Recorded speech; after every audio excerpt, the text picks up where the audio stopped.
मनाच्या मध्ये मन नावाचा दोष आहे, बुद्धीमध्ये आवरण नावाचा दोष आहे, चित्तामध्ये विक्षेप नावाचा दोष आहे आणि अहंकारामध्ये अविश्वास नावाचा दोष आहे. महाराज हे दोष कशाला निघतील?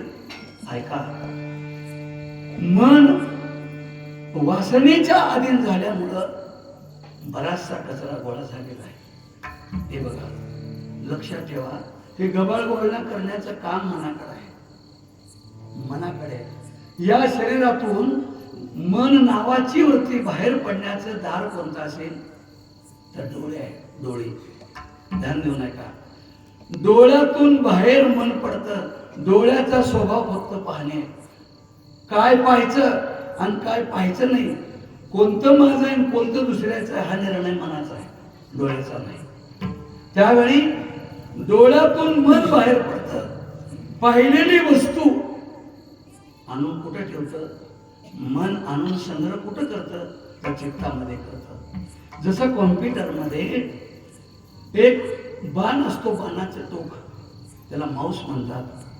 ते जिथं जिथं फिरतं फाईल काढताना आणि काढल्यानंतर ते सर्व कुठं कुठं आणायचं ते गोळा करतं आणि आणून कुठं ठेवतं? त्या कॉम्प्युटरमध्ये हार्ड डिस्क आहे, त्याच्यामध्ये जमा करतात आणि परत काढायचं असेल तर त्याच्यामध्ये मनच म्हणजे माऊसच बाजूला काढतं. तसं चित्त एक हार्ड डिस्क आहे, मन माऊस आहे. हे बाहेर पडतं, त्याला ओवी आहे माऊलीची.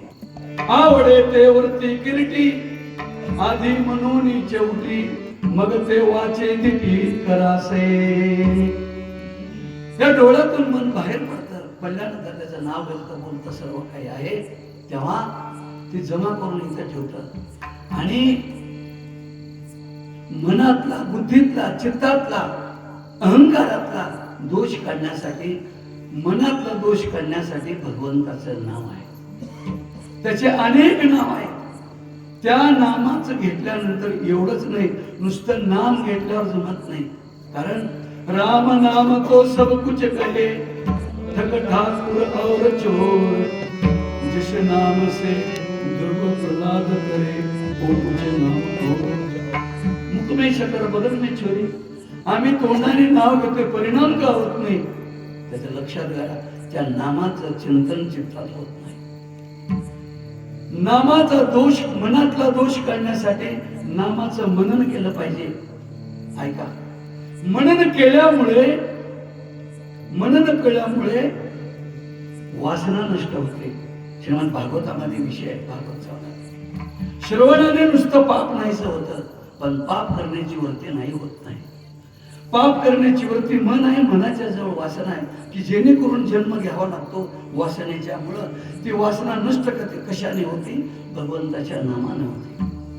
आणि भगवंताचं नाम केवळ मनानं गेलं एवढंच नाही, कारण हार्डिक्स मध्ये ठेवल्यानं बराचसा साठा आहे.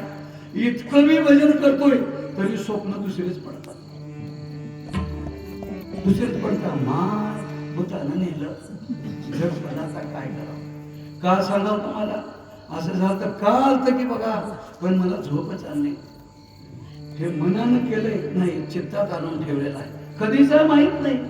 जसा मोबाईल, जसा आपला हँडसेट फुटला, स्क्रीन बिघडली, वरच्याला काय म्हणतात? डिस्प्ले. ती बिघडलं तर आपण मोबाईल बदलतोय. माहित आहे की बोलतो, थोडं भूमिका साधून चालतोय, हे बदलतोय आणि पुन्हा नवा घेतोय. बरोबर आहे, मोबाईल नवा घेतोय पण मेमरी नवी घेत नाही. मेमरी अगोदर तीच असते. ती मेमरी ह्या नव्या मोबाईल मध्ये टाकलं, काहीच ह्या मोबाईलला वापर केला नाही, पण ओपन केलंय करायला किती दिसतंय. कवाच आहे ते मागत आहे. मग म्हणताय माणूस काय म्हणतंय, माय मी तर काहीच ह्या जन्मात केले बघा कोणाचं वाईट, पण असं का झालंय? मागलची मेमरी, ती मागलची मेमरी. त्यामुळं मन, बुद्धी, चित्त आणि अहंकार ही मेमरी आहे. या मोबाईल मध्ये आले हे दुसरंच नाही काय सुरू झालं, उपयोग काही केला नाही, लक्ष देऊ नका. त्यामुळे चित्ताच्या ठिकाणी चिंता गच्च भरलेली आहे. ती चिंता काढण्यासाठी चिंतनाची गरज आहे. ती चिंतन, एखाद्या चित्तामध्ये चिंता गच्च भरली तर त्या माणसाला उभं जाळते. ती चिंता उभं जाळते. त्याला गवऱ्या किंवा जळण लागतच नाही, वरचीवर जळत जातो. काय पोपटराव, काय ठकोबाई, हे दोन माणसं आम्ही घेऊन येतोय सोबत, त्या नावाचे नसतात कोणी. चौकदार बरोबर आहे का? हॅलो कशा प्रकारे असंच पाहिजे. महाराजांना सुद्धा वळवत छान आहे. त्यावेळी आपला विषय का चालू होता? चित्तातली चिंता चित्तेकडे घेऊन जाते आणि चित्तामध्ये चिंतन आलं तर ते चिंतन या चित्ताला चैतन्याची भेट करून देते. विठाला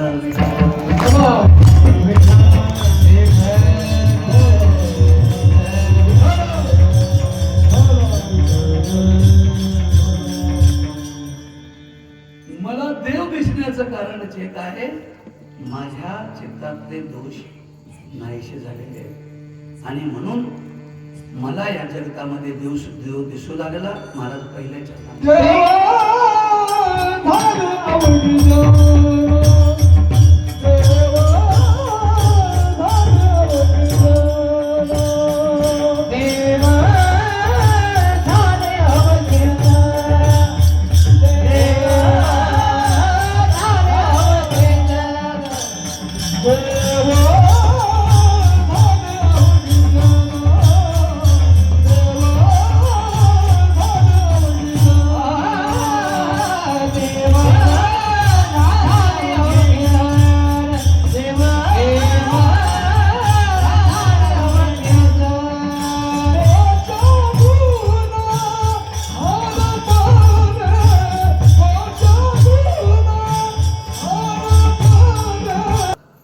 चित्तातला म्हणजे अंतःकरणातला दोष नाहीसा झाला म्हणून देव दिसू लागला.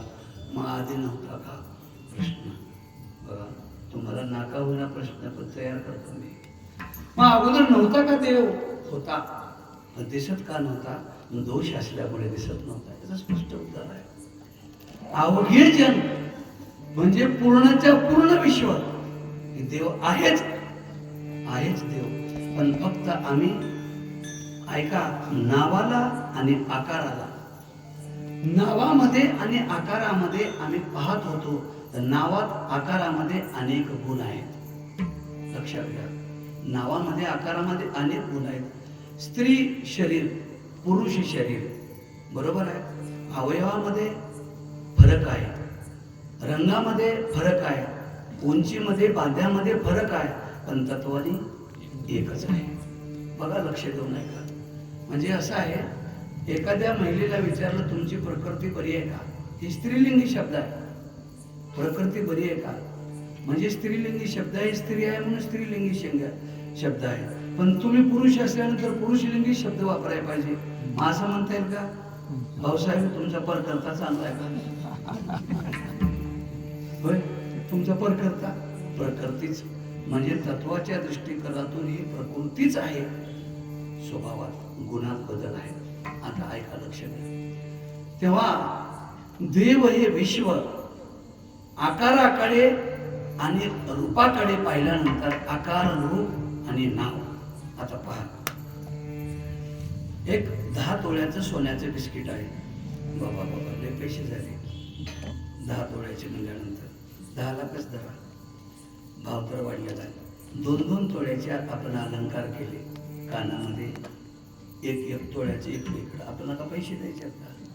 वजन घ्यायचे आहे का आपल्याला? काय 2 तोळ्याचे झुमके केले, पुन्हा 1-1 तोळ्याचे कापणं केले, तयार पटल्या केल्या, गळ्यातलं गंठण, चप्पलहार, बुटहार का असेल हे सर्व केलं. त्याचे नावं हे अलंकार आहे, ते अलंकार आहे. त्याला आकार आला की त्याला नाव आलं, आणि नाव म्हणलं की आकार आला. बरोबर आहे.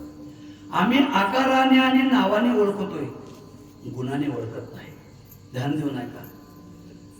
भगवंताच्या डायरेक्ट गुणाशी संबंध संताचा आहे. रूप पाहत गुणाकडे जातात. मग ही अलंकार घेऊन आपण गेलो तिकडं, कुणाकडे सोनं राखत. त्यानं पाटले बघत नाही, कंकण बघत नाही, चपलहार बघत नाही, गंठण बघत नाही, फक्त सोनं बघते. सोनं बघतो, त्याची दृष्टीच आहे सोनं बघण्याची. आम्ही जीव व्यवहारातले फक्त आकार रूप बघतोय आणि संत स्वरूप बघतात. स्वरूप हे सोनं आहे. मुक्ताबाईनं चांगदेवाला उपदेश केलेला आहे. एकच सोने हजार लेणे, एकच सोने हजार लेणे, बाळे आणि बुगडे रे, बाळे आणि बुगडे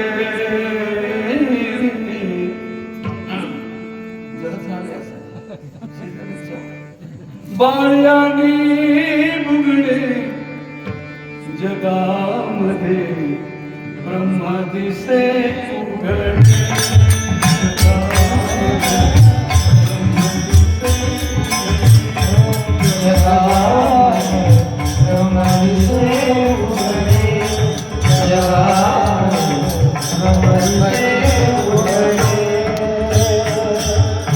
मुक्ताबाई चांगदेवाला उपदेश करते. ऐक सांगते संत कशा पद्धतीनं भगवंताला निर्देश करतात. ऐका, पूर्ण कारण आहे, आकार कार्य. एकच माती हजार भिंती, रांजण आणि सुगडे, एकच सूत नाना कपडे, एकच सूत नाना कपडे, धोतर अंगी लुगडे,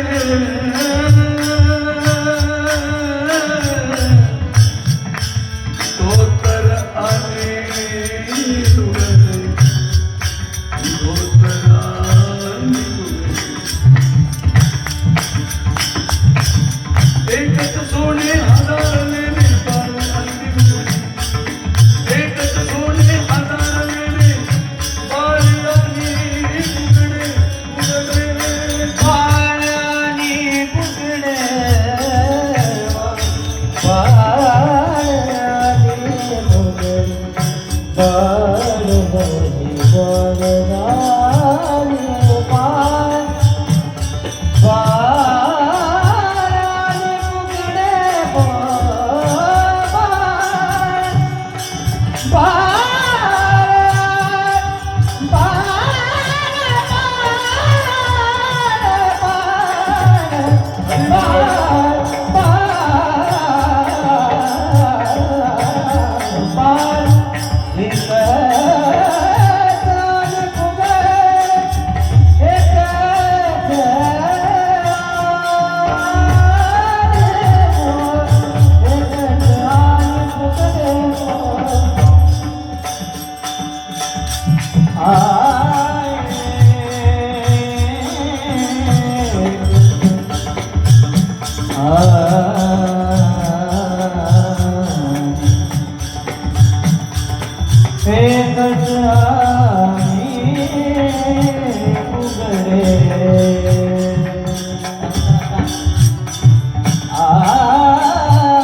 आणि